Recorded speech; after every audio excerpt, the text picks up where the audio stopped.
Pahimam. Rama Raghava, Rama Raghava, Rama Raghava, Rachamam. Krishna Keshava, Krishna Keshava, Krishna Keshava, Pahimam. So, chapter 20, description of autumn. This is a little long, but we'll get through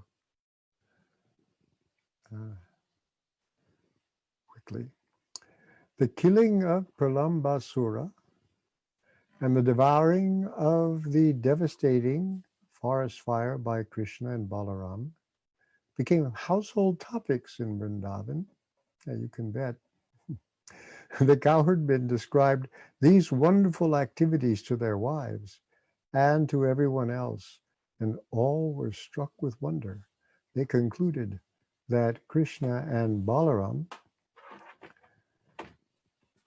were demigods who had kindly come to Vrindavan to become their children. In this way, the rainy season ensued. In India, after the scorching heat of the summer, the rainy season is very welcome. The clouds accumulating in the sky covered the sun and the moon. Covering the sun and the moon became very pleasing to the people, and they expect rainfall at every moment. After summer, the advent of the rainy season is considered to be a life-giving source for everyone. The thunder and occasional lightning are also pleasurable to the people. The symptoms of the rainy season may be compared to the symptoms of the living entities who are covered by the three modes of nature. The unlimited sky is like the supreme Brahman, and the tiny living entities are like the covered sky, or Brahman covered by the three modes of material nature. Originally, everyone is part and parcel of Brahman. The supreme Brahman, or the unlimited sky, can never be covered by a cloud, but a portion of it can be covered. As stated in the Bhagavad Gita, the living entities are part and parcel of the Supreme Personality of Godhead, but they are only an insignificant portion of the Supreme Lord. This portion is covered by the modes of material nature, and therefore the living entities are residing within this material world. The Brahma Jyotir, spiritual effulgence, is just like the sunshine. As the sunshine is full of molecular shining particles, so the Brahma Jyotir is full of minute portions of the Supreme Personality of Godhead. Out of that unlimited expansion of minute portions of the Supreme Lord, some are covered by the influence of material nature, whereas others are free.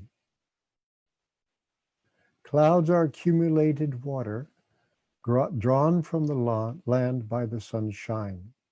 Continually, for 8 months, the sun evaporates all kinds of water from the surface of the globe, and this water is accumulated in the shape of clouds, which are distributed as water when there is need.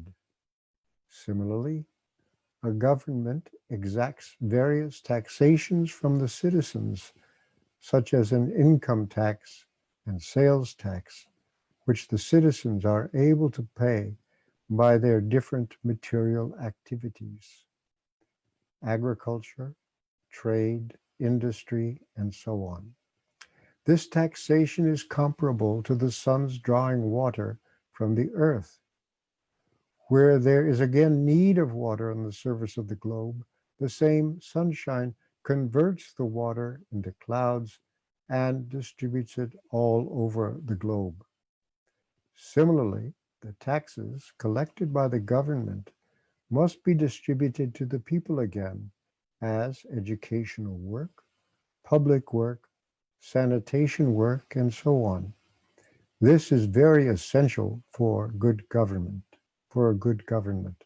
The government should not simply exact taxes for useless squandering. The tax collection should be utilized for the public welfare of the state. You see there these elaborate spun out metaphors. These are called in technical language conceits, where this kind of thing is used as a literary device.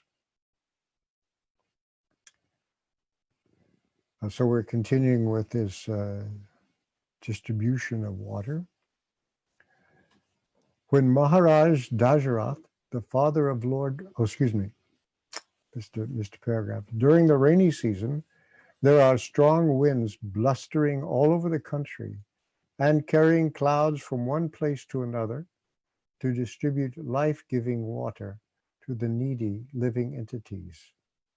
Water is urgently needed after the summer season, and thus the clouds are just like a rich man who, in time of need, distributes his money even to the point of exhausting his whole treasury. So the clouds exhaust themselves by distributing water all over the surface of the globe. When Maharaj Dasharath, the father of Lord Ramchandra, used to fight with his enemies, it was said that he approached them just like a farmer uprooting unnecessary plants and trees. And when there was a need of giving charity, he used to distribute money exactly as the cloud distributes rain. The distribution of rain by clouds is so sumptuous that it is compared to the distribution of wealth by a great, munificent person. The cloud's downpour is so profuse that the rain even falls on rocks and hills and on the ocean and seas where there is no need for water. The clouds resemble a charitable person who opens his treasury for distribution and who does not discriminate whether the charity is needed or not. He gives in charity open-handedly. Before the rainfall, the whole surface of the globe becomes almost depleted of all kinds of energies and appears very lean. After the rainfall, the whole surface of the earth becomes green with vegetation and appears to be very healthy and strong. Here a comparison is made to the person undergoing austerities for fulfillment of material desire. The flourishing condition of the earth after the rainy season is compared to the fulfillment of material desires. Sometimes, when a country is subjugated by an undesirable government, persons and parties undergo severe penances and austerities to get control of the government. And when they attain control, they flourish by giving themselves generous salaries. This temporary profit is like the flourishing of the earth in the rainy season.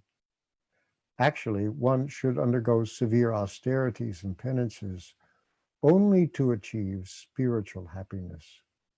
In Srimad Bhagavatam, it is recommended that tapasya, or austerity, should be accepted for realizing the Supreme Lord. By accepting austerity and devotional service, one regains his spiritual life. And as soon as one regains his spiritual life, he enjoys unlimited spiritual bliss.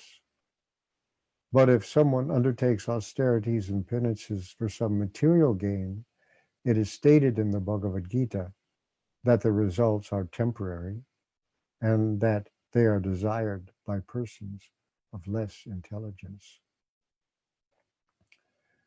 During the rainy season, in the evening, there are many glowworms visible above the tops of trees, hither and thither, and they glitter just like lightning.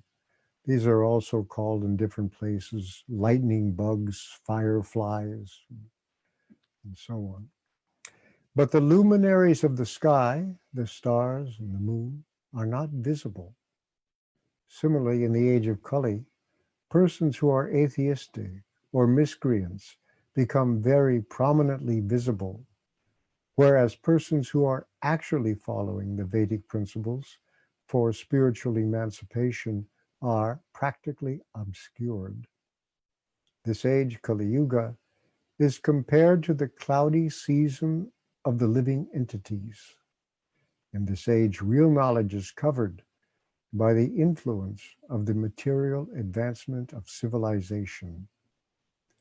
The cheap mental speculators, atheists, and manufacturers of so-called religious principles become prominent like the glowworms, whereas persons strictly following the Vedic principles or scriptural injunctions become covered by the clouds of this age.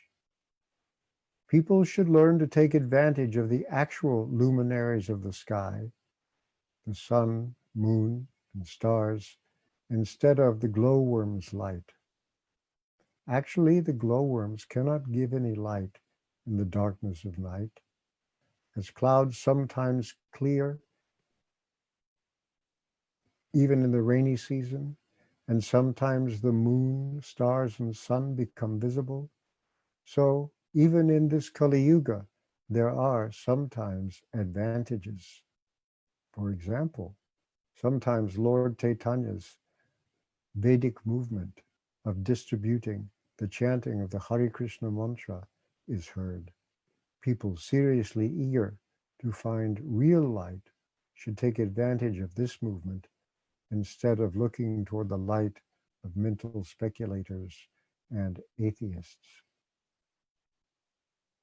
After the first rainfall, when there's a thundering sound in the clouds, all the frogs begin to croak, like students suddenly engaged in reading their studies. Especially in the Indian system, everybody would chant everything out loud. So there is a standard simile there of the chanting Vedic hymns being like the croaking of frogs. Students are generally supposed to rise early in the morning. They do not usually arise out of their own accord. However, this is universal all over the world. Uh, however, but they do not usually arise of their own accord, however, but only when there is a bell sounded in the temple or other spiritual institution. By the order of the spiritual master, they immediately rise, and after finishing their morning duties, they sit down to study the Vedas or chant Vedic mantras. Everyone is sleeping in the darkness of Kali Yuga, but when there is a great acharya, by his calling only, everyone takes to the study of the Vedas to acquire actual knowledge. During the rainy season, many small ponds, lakes, and rivulets become filled with water. Otherwise, the rest of the year, they remain dry. Similarly, materialistic persons are dry, but sometimes, when they are in a so-called opulent position, with a home or children or a little bank balance, they appear to be flourishing, but immediately afterwards they become dry again, like the small rivulets and ponds. The poet Vidyapati said that in the society of friends, family, children, wife, and so on, there is certainly some pleasure, but that pleasure is compared to a drop of water in the desert. Everyone is hankering after happiness, just as in the desert, everyone is hankering after water. If in the desert there is a drop of water, it may of course be said that water is there, but the benefit of that drop of water is very insignificant. In our materialistic way of life, which is just like a desert, we are hankering after an ocean of happiness. But in the form of society, friends, and mundane love, we are getting no more than a drop of water. Our satisfaction is never achieved as the small rivulets, lakes, and ponds are never filled with water in the dry season. Due to rainfall, the grass, trees, and other vegetation looks very green. Sometimes the grass is covered by a certain kind of red insect, and when the green and red combine with the umbrella-like mushrooms, the entire scene changes, just like a person who has suddenly become rich. The farmer then becomes very happy to see his field full of grain, but the capitalists, who are always unaware of the activities of a supernatural power, you hear that, capitalists? Become unhappy because they are afraid of a competitive price due to abundant production. In, in some places, certain capitalists in government restrict the farmer's production of grain, not knowing that actually all that food grains, not knowing the actual fact that all food grains are supplied by the Supreme Personality of Godhead. According to the Vedic injunction, Eko Bahuna Myo Vidati Kaman, the Supreme Personality of Godhead maintains this creation. Therefore, he arranges for a supply of whatever is required for all living entities. When there is a population increase, it is the business of the Supreme Lord to feed the people. But atheists or miscreants do not like abundant production of food grains, especially if their business might be hampered. During the rainy season, all living entities in the land, sky, and water become very much refreshed, exactly like one who engages in the transcendental loving service of the Lord. We have practical experience with this with our students in the International Society for Krishna Consciousness. Before becoming students, they were dirty looking, although they had naturally beautiful personal features. Due to having no information of Krishna consciousness, they appeared very dirty and wretched. Since they have taken to Krishna consciousness, their health has improved. And by following the rules and regulation, their bodily luster has increased. When they are dressed with saffron-colored cloth, with tilak on their foreheads and beads in their hands and on their necks, they look exactly as if they had come directly from Vaikuntha. In the rainy season, when the rivers swell and rush to the oceans and seas, they appear to agitate the ocean. Similarly, if a person who is engaged in the mystic yoga process is not very much advanced in spiritual life, he can become agitated by the sex impulse. Although during the rainy season, the high mountains are splashed by torrents of rain, they do not change. Similarly, a person who is advanced in Krishna consciousness, even if put into difficulties, is not embarrassed. A person who is spiritually advanced accepts any adverse condition of life as the mercy of the Lord, and thus he is completely eligible to enter into the spiritual kingdom. In the rainy season, some of the roads are not frequently used, and they become covered with long grasses. These roads are exactly like a Brahmana who is not accustomed to studying and practicing the reformatory methods of the Vedic injunctions. He becomes covered with the long grasses of Maya. In that condition, forgetful of his constitutional nature, he forgets his position of eternal servitorship to the Supreme Personality of Godhead. By being deviated by the seasonal overgrowth of long grasses created by Maya, A person identifies himself with the Mayak production and succumbs to illusion, forgetting his spiritual life. During the rainy season, lightning appears in one group of clouds and then immediately in another group of clouds. This phenomena is compared to a lusty woman who does not fix her mind on one man. A cloud is compared to a qualified person because it pours rain and gives sustenance to many people. A man who is qualified similarly gives sustenance to many living creatures, such as family members or many workers in a business. Unfortunately, his whole life can be disturbed by a wife who divorces him. When the husband is disturbed, the whole family is ruined, and the children are dispersed, or the business is closed, and everything is affected.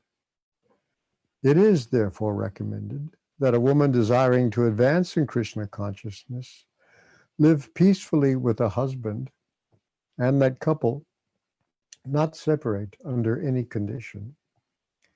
The husband and wife should control sex indulgence and concentrate their minds on Krishna consciousness so their lives may be successful.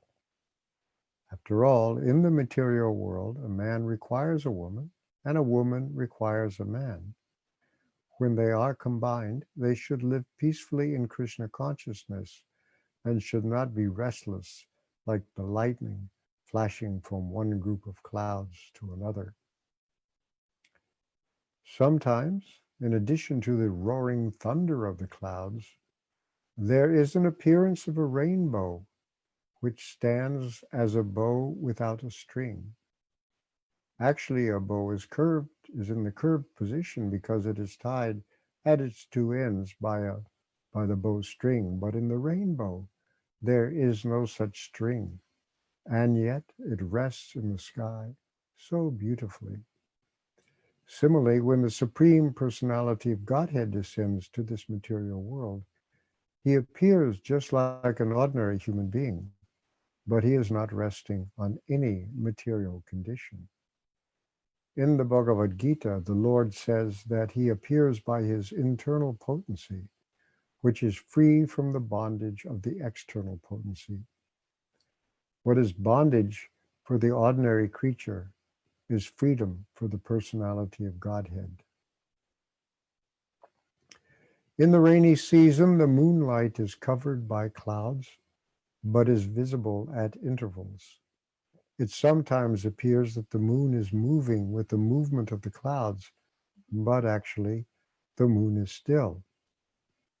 Due to the clouds, it also appears to move. Similarly, for one who has identified himself with the moving material world, his actual spiritual luster is covered by illusion, and with the movement of material activities, he thinks that he is moving through different spheres of life. This is due to false ego, which is the demarcation between spiritual and material existence, just as the moving cloud is the demarcation between moonlight and darkness. In the rainy season, when the clouds appear for the first time, the peacocks dance with joy upon seeing them. The peacocks can be compared to persons who are very much harassed in the materialistic way of life. If they can find the association of a person engaged in the loving devotional service of the Lord, they become enlightened and dance just like peacocks. We have practical experience of this.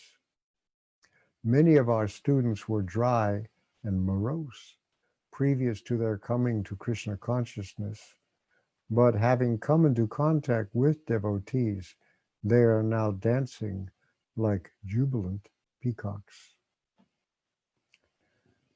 Plants and creepers grow by drinking water from the ground. Similarly, a person practicing austerity becomes dry, but after the austere performances are completed and he gets the result, He begins to enjoy life and sense gratification with family, society, love, home, and other paraphernalia. He becomes jolly, like new grown plants and grass.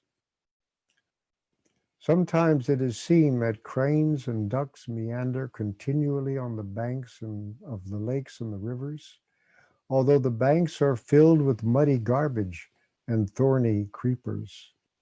Similarly, persons who are householders without Krishna consciousness are constantly tarrying in material life in spite of all kinds of inconveniences.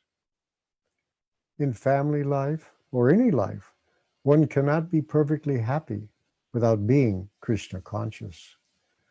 Srila Narottama Das Thakur prays that he will have the association of a person, either a householder or a man in the renounced order of life, who is engaged in the transcendental loving service of the Lord and is always crying the holy name of Lord Chaitanya. For the materialistic person, worldly affairs become too aggressive, whereas to a person who is in Krishna consciousness, everything appears to be happily situated. The barriers around an agricultural field sometimes break due to heavy torrents of rain. Similarly, the unauthorized atheistic propaganda in the age of Kali breaks the boundary of the Vedic injunctions. Thus, people gradually degenerate to godlessness. In the rainy season, the clouds, tossed by the winds, deliver water which is welcomed like nectar. When the Vedic followers, the Brahmanas, inspire rich men like kings and members of the wealthy mercantile community to give charity in the performance of great sacrifices, the distribution of such wealth is also nectarian. The four sections of human society, namely the Brahmanas, the Kshatriyas, the Vaishyas, and the Shudras, are meant to live peacefully in a cooperative mood. This is possible when they are guided by expert Vedic Brahmanas who perform sacrifice and distribute wealth equally. Vrindavan forest improved from the rains and was replete with ripened dates, mangoes, blackberries, and other fruits. Lord Krishna, the Supreme Personality of Godhead, along with his boyfriends, and Lord Balaram, entered the forest to enjoy the new seasonal atmosphere. The cows, being fed by new grasses, became very healthy, and their milk bags were all very full. When Lord Krishna called them by name, they immediately came to him out of affection, and in their joyful condition, the milk flowed from their bags. Lord Krishna was very pleased when passing through the Vrindavan forest by the sight of Govardhan Hill. On the bank of the Jamuna, he saw all the trees decorated with beehives pouring honey. There are many waterfalls on Govardhan Hill, and their flowing made a nice sound. Krishna heard them as he looked into the caves of the hill. When the rainy season was not ended completely, but was gradually turning to autumn, sometimes, especially when there was rainfall within the forest, Krishna and his companions would sit under a tree or within the caves of of Govardhan Hill and enjoy eating the ripened fruits and talking with great pleasure. When Krishna and Balaram were in the forest, Mother Yashoda used to send them some fruits, sweetmeats, and rice mixed with yogurt. Krishna would take them, then sit down on a slab of stone on the bank of the Jamuna and call his friends to join him. While Krishna and Balaram and their friends were eating, they watched the cows, calves, and bulls. The cows appeared to be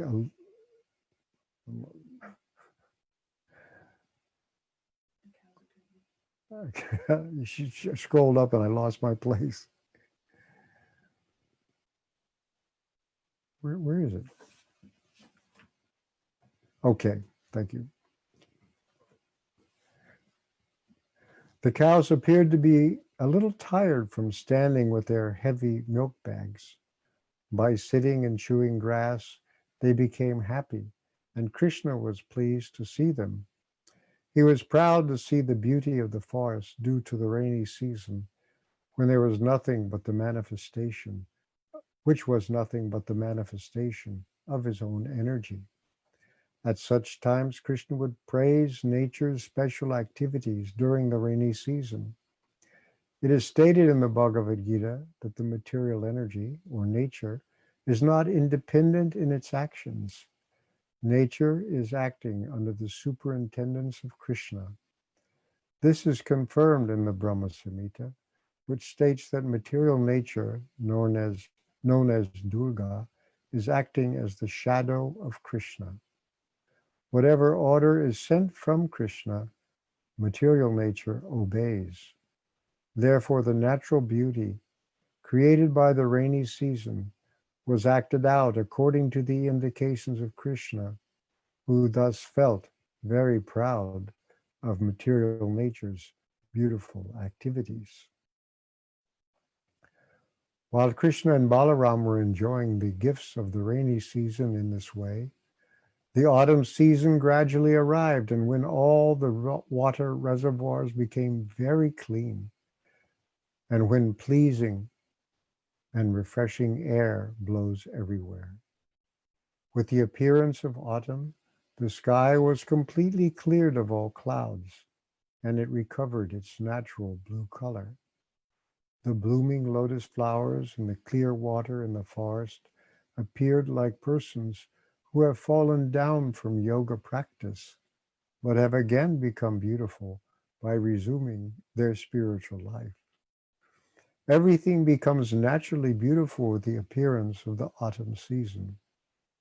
Similarly, when a materialistic person takes to Krishna consciousness and spiritual life, he also becomes clear as the sky and water in autumn.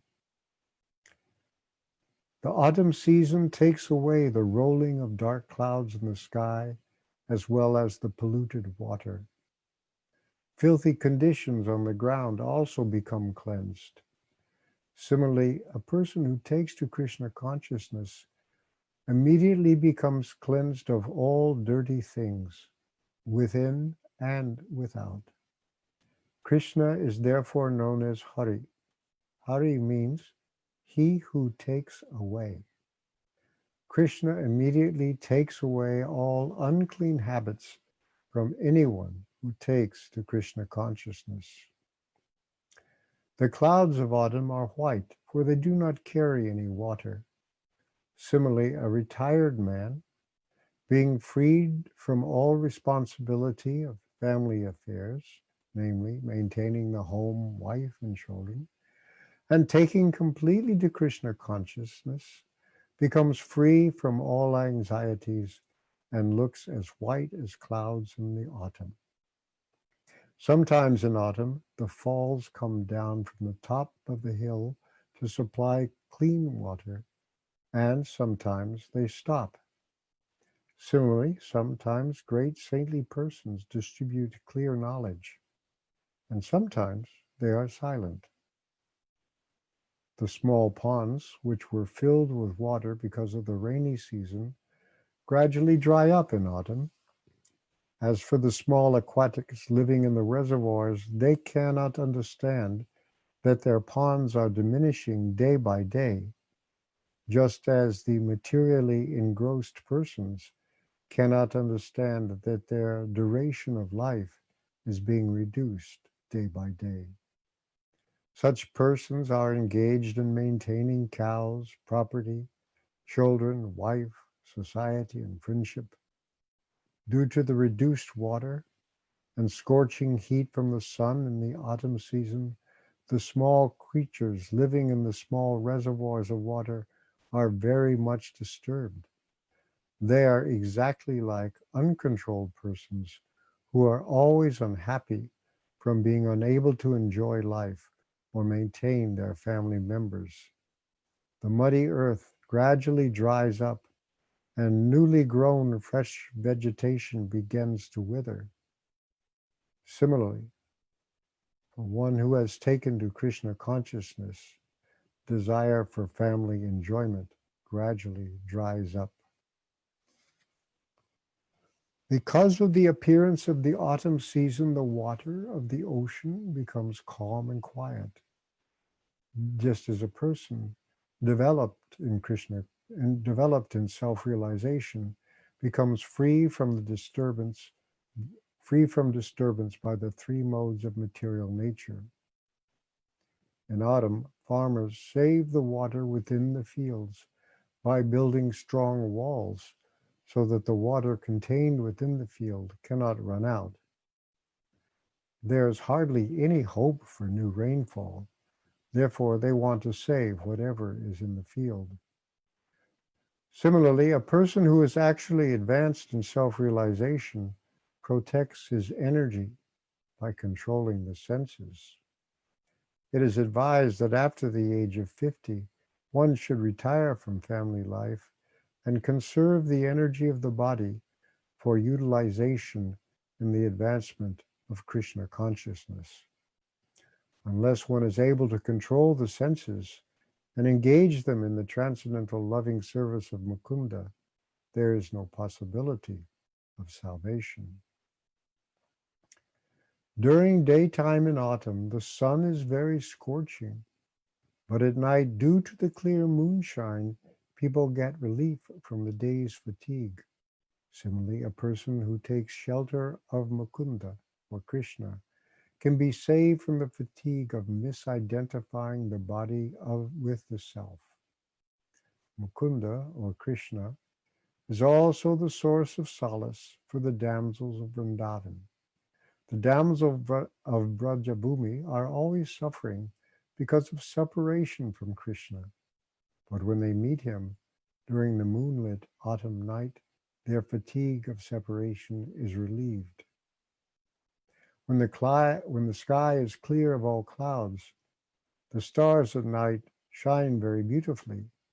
Similarly, when a person is actually situated in Krishna consciousness, he is cleared of all dirty things, and he becomes as beautiful as the stars in the autumn sky. Although the Vedas contain instructions for pursuing knowledge, jnana, or for practicing mystic yoga, and for engaging in karmic activities in the form of sacrifice, the ultimate purpose of the Vedas is stated in the Bhagavad Gita. One has to accept Krishna consciousness after thoroughly studying the Vedas. Therefore, the clean heart of a devotee in Krishna consciousness can be compared to the clean sky of the autumn season. During autumn, the moon looks very bright, along with the stars in the clear sky. Lord Krishna himself appeared in the sky of the Yadu dynasty, and he was exactly like the moon surrounded by the stars or the members of the Yadu dynasty. When there are ample blossoming flowers in the gardens in the forest, the fresh aromatic breeze gives great relief to the persons who have suffered during the summer and rainy seasons. Unfortunately, such breezes could not give any relief to the gopis because of their heart's dedication to Krishna. People in general might have taken pleasure in that nice autumn breeze, but the gopis, not being embraced by Krishna, were not very much satisfied. On the arrival of the autumn season, all the cows, deers, birds, and females in general become pregnant, because in that season, all the husbands generally become impelled by sex desire. Such pregnant females are exactly like the transcendentalists who, by the grace of the Supreme Lord, are bestowed with the benedictions of their destinations in life. Srila Rupa Goswami has instructed in his Upadesh Amrita that one should execute devotional service with great enthusiasm, patience, and conviction, and should follow the rules and regulations, keeping oneself clean from material contamination, and stay in the association of devotees. By following these 6 principles, one is sure to achieve the desired result of devotional service. For one who patiently follows the regulative principles of devotional service, the time will undoubtedly come when he will achieve the desired result, just as the females reap results by becoming pregnant. During the autumn, the lotus flowers in the lakes grow in large numbers because of the absence of lilies. Both the lilies and the lotus flower grow by sunshine, but during the autumn season, the scorching sunshine helps only the lotuses. This example is compared to a country where the king or the government is strong. The unwanted elements like thieves and robbers cannot prosper. When the citizens become confident that they will not be attacked by robbers, they develop with great satisfaction. A strong government is compared to the scorching sunshine in the autumn season, and the lilies are compared to the unwanted persons like robbers, and the lotus flowers are compared to the satisfied citizens. During autumn, the fields become filled with ripened grain. At that time, the people become happy over the harvest and observe various ceremonies like Nirvana, the offering of new grains to the Supreme Personality of Godhead. The new grain is first offered to the deities in various temples, and all are invited to take sweet rice made with this new grain. There are other religious ceremonies and methods of worship, particularly in Bengal, where the greatest of all such ceremonies is held, called Durga Puja. In Vrindavan, the autumn season was very beautiful. In Vrindavan, the autumn season was very beautiful then because of the presence of the Supreme Personality of Godhead, Krishna and Balaram. The mercantile community, the royal order, and the great sages were free to move about in order to achieve their desired benedictions. Similarly, the transcendentalists, when freed from the encagement of the material body, also achieve their desired goal. During the rainy season, the mercantile community cannot move from one place to another, and so do not get their desired profit. Nor can the royal order go from one place to another to collect taxes from the people. As for the saintly persons who must travel to preach transcendental knowledge, they are also restrained by the rainy season. But during the autumn, all of them leave their confines. In the case of the transcendentalist, be he a jnani, a yogi, or a devotee, because of the material body, he cannot actually enjoy spiritual achievement. But as soon as he gives up the body, or after death, the jnani merges into the spiritual effulgence of the Supreme Lord. The yogi transfers himself to the various higher planets, and the devotee goes to the planet of the Supreme Lord, Goloka Vrindavan, or one of the Vaikunthas, and thus enjoys his eternal spiritual life. Thus ends the Bhaktivedanta purport of the 20th chapter of Krishna, description of autumn.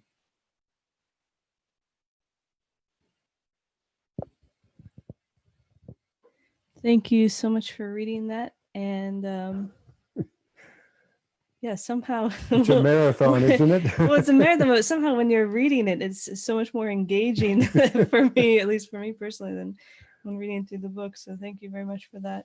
Well, now, and thank you for everybody for joining. And a special thank you to Jadwaita Maharaj for joining us as well. My obeisances too.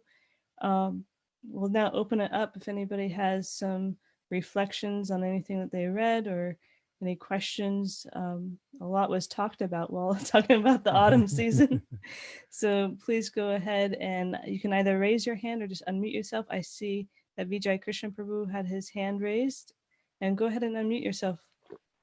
Yes, Shraddha Devi Mataji.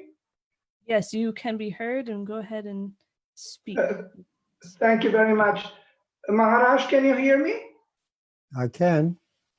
Maharaj, if I may, I have a question. May I offer my Vyasa Puja homage now? Why don't we wait? I'm waiting since Saturday. I was listed for the offering of homages, and I'm still waiting to offer it. How much more time are you going to make me wait, please? Our apologies, Vijay Krishna Prabhu. I think we ran out of Shraddha Devi time. Mataji, this is an emergency. I need to offer my Vyasa Puja homage to Maharaj, please. Go. Lou, let's see if other people have some questions or anything, and then we can. Yeah, we'll definitely get to you today, Vijay Krishna Prabhu, but let's stay on topic first. I and hope then we'll so. do that. Thank you very much. Anybody have any comments or questions on the chapter that we just read?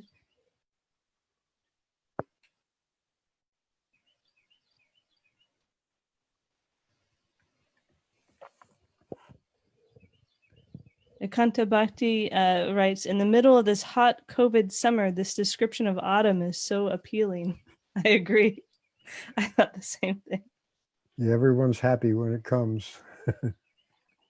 Yeah, I was also reflecting on so many things that come up when they're describing autumn is almost like we would describe spring, you know, the women become pregnant, you know, other things happen. And you can tell the relief from the heat of the sun through the summer in India. Anything else before we turn back to Vijay Krishna Prabhu? Okay, you have the stage. Go ahead, Vijay Krishna Prabhu. Shraddha Devi Mataji, thank you very much. Maharaj, please accept my humble obeisances. All glories to Srila Prabhupada. By the way, is it that this class is being recorded? Correct. And where can I find it, please? It's actually being recorded to Facebook right now, so you can go and look at it there. Oh, thank you very much. So again, Maharaj, please accept my humble obeisances. All glories to Srila Prabhupada. Maharaj, my offering to you in this most welcome day is based on the three components of the soul: eternity, knowledge, and bliss. My humble realization is that to escape from being eternal, it is not possible. And if we go for bliss, what really matters, in accordance with your teachings, is to make Krishna happy. So what is left for me to do is to obtain as much knowledge as possible in order for me to learn how to make Krishna happy. And Krishna himself chants to Arjuna, if you want to make me happy, find a spiritual master. He will teach you how. And that is what I have been doing while attending your Bhagavatam classes on Sundays and your Krishna book classes on Tuesdays. More than that, I also went to Wikipedia with the purpose of becoming more familiar with the totality of your qualifications. The list is as follows. 1, religious studies scholar. 2, Hare Krishna religious leader. 3, initiated by Srila Prabhupada. 4, member of ISKCON's GBC, Governing Body Commission. 5, chairman of that commission's North American GBC Continental Committee. 6, President of ISKCON of Philadelphia. 7. ISKCON Guru. 8. You hold an MA and PhD in religion from Temple University. 9. You also hold a BA in philosophy from the University of Pennsylvania. What about your publications? The list is endless. Here are some titles. 1. Encounter with the Lord of the Universe, Collected Essays, 1978 to 1983. 2. The contribution of Bhagavad Dharma toward a scientific religion and a religious science. 3. Patterns in ISKCON historical self-perception. 4. The religions of others in ISKCON's eyes. And 5. Sampradaya of Sri Chaitanya. Maharaj, what surprises me the most is that Wikipedia does not mention your qualification of fearlessness. Why fearlessness? Because only a fearless teacher uses the internet to teach. Nowadays, what we most see online are offenses being practiced against priests, preachers, and teachers in the live format. These priests, preachers, and teachers are the persons who can help us with the building of a more valuable way of living.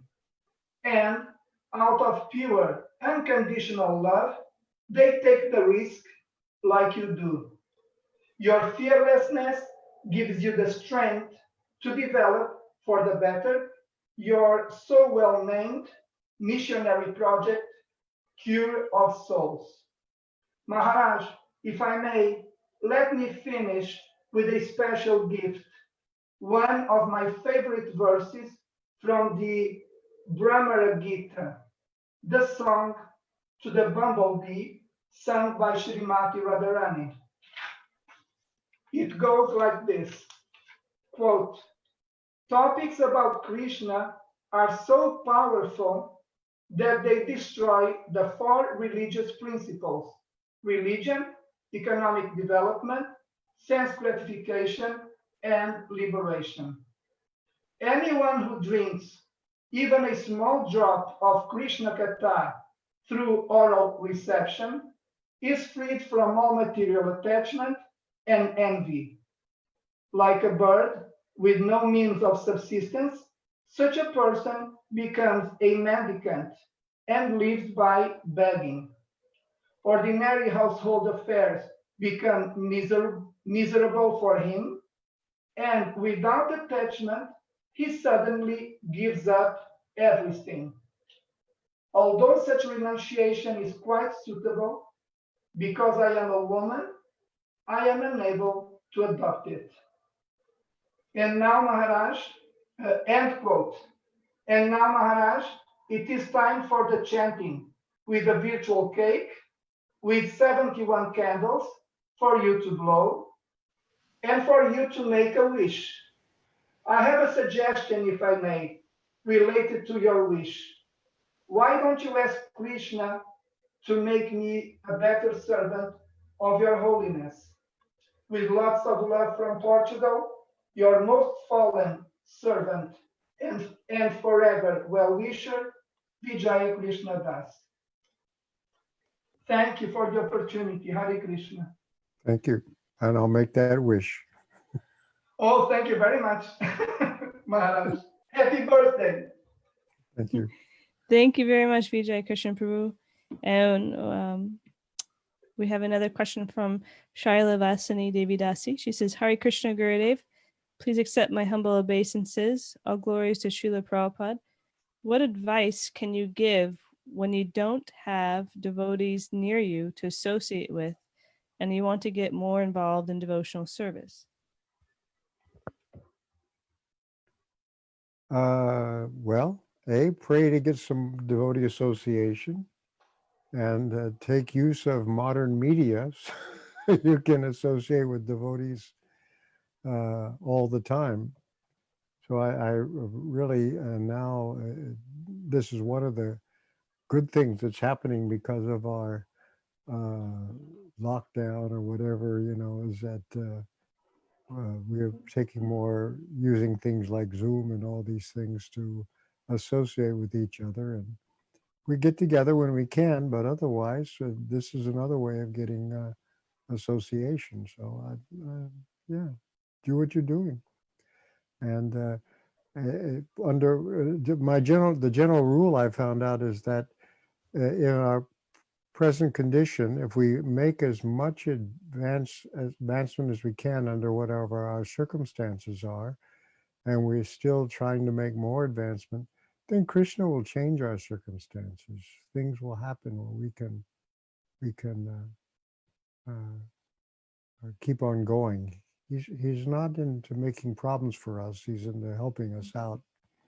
So, but first we have to use everything we've got, and then he'll make his move. Okay.